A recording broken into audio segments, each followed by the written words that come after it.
Olá e bem-vindos a mais um vídeo sobre lei da atração e manifestação. No vídeo de hoje vamos falar sobre o sucesso sempre gera mais sucesso?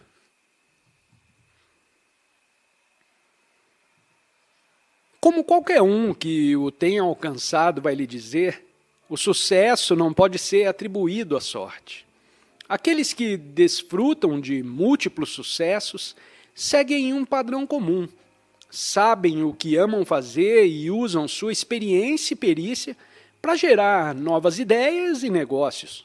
Seu sucesso não é um jogo de acaso em que eles desafiam as probabilidades, e sim a implementação intencional de princípios de sucesso que foram empregados por lendários líderes de pensamento ao longo dos tempos. Quando você aplicar esses princípios comprovados, o sucesso inevitavelmente gerará sucesso. Aprender a reconhecer a oportunidade quando ela bate a porta, como os fundadores fizeram quando tiveram a oportunidade de participar da fundação da Priceline, é uma chave especial e essencial para conseguir o sucesso. A verdadeira marca do sucesso não está na oportunidade, mas sim no que você faz com essa oportunidade. Ela está sempre batendo a porta. Comece a fazer as coisas certas, na ordem certa, e você começará a ouvir. Quando Napoleão Hill disse penso e acontece, ele estava esclarecendo o fato de que qualquer um que já recebeu alguma coisa que queria, começou pensando nisso.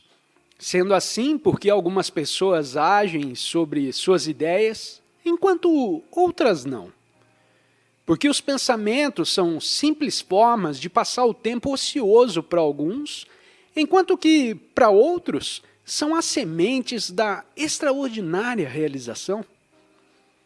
O Dr. Shiriri Pillai, professor clínico assistente de psiquiatria na Universidade de Medicina de Harvard, tem uma perspectiva única e valiosa sobre essa questão. O Dr. Pillai é um pesquisador de imagem cerebral que tem estudado o cérebro por mais de 17 anos em um laboratório no Hospital McLean, o maior hospital psiquiátrico de Harvard. Eleito consistentemente um dos 3 principais hospitais psiquiátricos dos Estados Unidos, onde também atuou como diretor do programa ambulatorial de transtornos de ansiedade. Como resultado de seu extenso tempo gasto em trabalho clínico e pesquisa, o Dr. Pillai também iniciou uma empresa chamada Grupo Neurobusiness, a primeira organização do gênero que ajuda as pessoas, tanto no mundo corporativo quanto fora, a superar obstáculos psicológicos e a perceber o seu maior potencial. Usando métodos orientados para o cérebro, comprovados por pesquisa.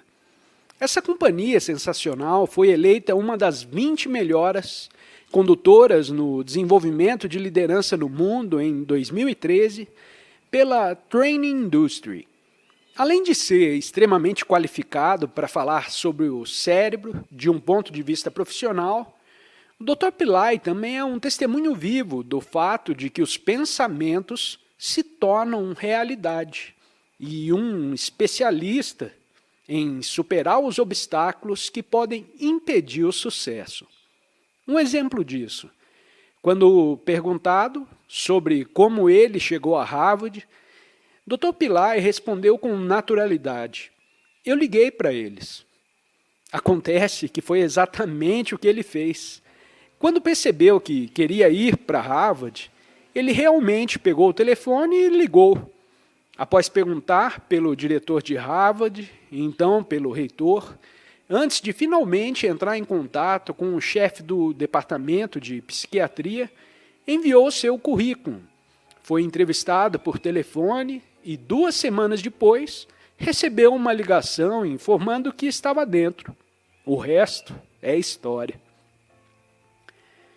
Agora, deve-se dizer que o Dr. Pillai tinha feito especificamente bem antes de dar esse telefonema. Já era um dos melhores alunos de medicina, pianista, poeta e atleta. Mas como ele salientou, havia provavelmente muitas outras pessoas com credenciais similares. A diferença foi que, assim que teve esse pensamento, ele agiu. Ele explicou que, do ponto de vista biológico, para que ocorra uma ação, a ação cerebral deve ser ativada. Para passar da ideia ou pensamento à ação, você deve estar engajado ao pensamento, o bastante para torná-lo uma prioridade. Seu compromisso veio ao reconhecer que ele simplesmente não suportava a situação em que estava e que precisava sair. Quando ele reconheceu por completo que realmente precisava escolher onde iria fazer sua residência em psiquiatria, a positividade de fazer essa mudança compensou o fato de estar preso na mesma situação antiga na África do Sul. Tanto assim que seu cérebro simplesmente o levou a ligar e a deixar o país. Esse tipo de situação na qual você conscientemente diz para o seu cérebro, porque a circunstância atual não é boa e o futuro é muito mais desejável, permite que você faça um acordo com ele para mudar. Na verdade, os estudos mostram que esse tipo de prós do futuro e contras do agora ativa o córtex frontal esquerdo e aumenta seu compromisso de mudança e as chaves de você não voltar ao que estava fazendo. Pessoas bem-sucedidas, para quem os pensamentos se tornam ações, sempre pesam a ação. E aqueles que não a fazem têm dificuldade em convencer seus cérebros a agir. No entanto, a pergunta permanece: por que algumas pessoas agem sobre seus pensamentos, enquanto outras não? Conforme a pesquisa de Dr. Pillai demonstrou, existem de fato alguns obstáculos que podem interferir na evolução do pensamento para a realidade. A boa notícia é que para cada um desses obstáculos há também um método facilmente aplicado para superá-los. Para começar, Dr. Pillai apontou um sutra antigo de Os Yoga Sutras de Patanjali, que afirma que o desejo e a sua realização são contínuos, separados apenas pelo tempo e lugar. De acordo com o Dr. Pillai, para reduzir a distância entre os dois, simplesmente temos que nutrir as condições certas em nossos cérebros para agir. Uma das principais razões pelas quais alguns não agem sobre seus pensamentos é que eles negligenciam para mudar seu entendimento no objetivo mental desde o início. O momento em que uma pessoa bem-sucedida tem um desejo, ela começará a se comportar como uma pessoa que já realizou esse desejo. Por exemplo, pessoas bem-sucedidas que desejam ser bilionárias começarão a pensar como se já possuíssem os bilhões reais muito antes. Se você quer se tornar um médico ou um dançarino, você tem que pensar, sentir e trabalhar como um antes de se tornar um. É a única maneira de chegar lá. De acordo com o Dr. Pillai, há muita ciência do cérebro para atestar essa perspectiva. Neurologicamente falando, os pensamentos são impulsos ou padrões elétricos no cérebro. Nós os experimentamos em palavras ou imagens, mas são simplesmente elétrons que fluem em um circuito. Esse circuito do pensamento deve se conectar ao fazer ou ao circuito de ação, para que os pensamentos se tornem realidade. Ele faz isso com mais facilidade se nos imaginarmos já no objetivo, porque, efetivamente, Nossa imaginação programa o GPS do cérebro com um destino. Quando isso acontece, o cérebro então mapeará a rota para esse destino. Por que então muitas pessoas se imaginam em um cruzeiro, mas nunca conseguem viver isso? Ou imaginam estar apaixonados pela pessoa perfeita, mas nunca conhecem ninguém? Ou sonham com um dia em que podem perder peso e nunca conseguem? Segundo o Dr. Pillai, é porque existe uma maneira correta e errada de empregar a imaginação a serviço de um objetivo. Pense em atletas experientes, disse ele. Os cientistas estudaram seus cérebros e sua psicologia há anos e descobriram algumas coisas incríveis. Quando as pessoas se imaginam levantando pesos mais pesados, elas conseguem. Quando elas se imaginam nadando, aumentam a flexibilidade das articulações. E os exemplos não têm fim, mas há uma fórmula para imaginar. As pessoas que agem usam essa fórmula, enquanto outras desistem de forma prematura, porque perdem a confiança. Atletas experientes raramente perdem a confiança. E isso é devido ao imaginário que eles aprendem a usar. 2 tipos de imaginário são os melhores para aumentar a confiança desde o início. Imaginando a superação da adversidade ou o seu avanço, e imaginando executar sua ação mais temida, impecavelmente.